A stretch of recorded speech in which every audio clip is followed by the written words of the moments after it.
काहे रोबलू जब हंसावे के ना रहे, काहे गुनगुनवलू जब गावे के ना रहे। आज आंसू भी पूछत एगो प्रश्न बन के, काहे कैलू मोहब्बत जब निभावे के ना रहे।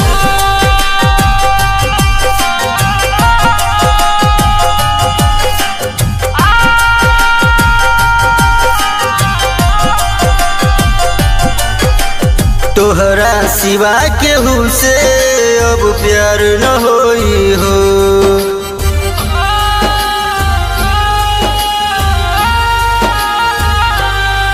सुन तोहरा सिवा केहू से अब प्यार न होई हो।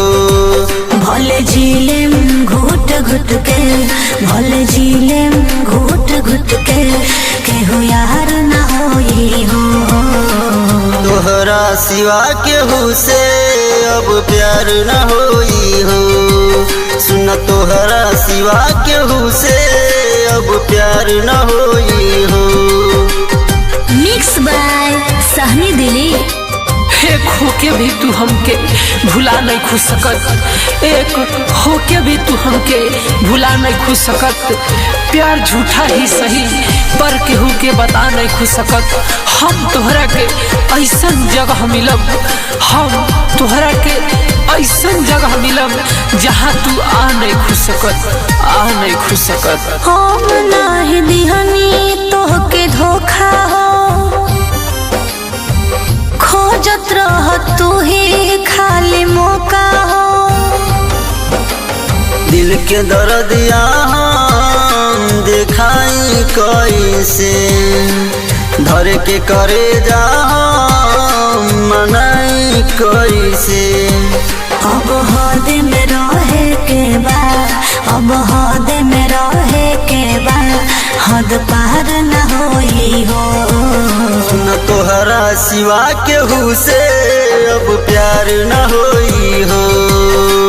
तोहरा सिवा केहू से अब प्यार न होई हो। इश्क वालों को फुर्सत कहाँ कि वो गम लिखेंगे, इश्क वालों को फुर्सत कहाँ कि वो गम लिखेंगे। कलम इधर लाओ, बेवफा के बारे में हम लिखेंगे, हम लिखेंगे।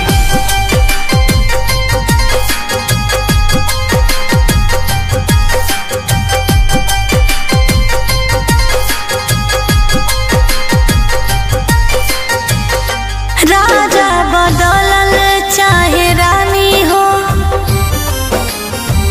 खत्म हो गईल कहानी हो। संदीप से झूठ खाली बोललू हो, दिल में जहर तू ही घोललू हो। ओहे गलती योगेश निर्मल, ओहे गलती करन कुंदन, बार बार न होई हो। तोहरा सिवा केहू से अब प्यार न होई हो। सुन तोहरा सिवा केहू से अब प्यार न होई हो। Brand recording studio सिवहा।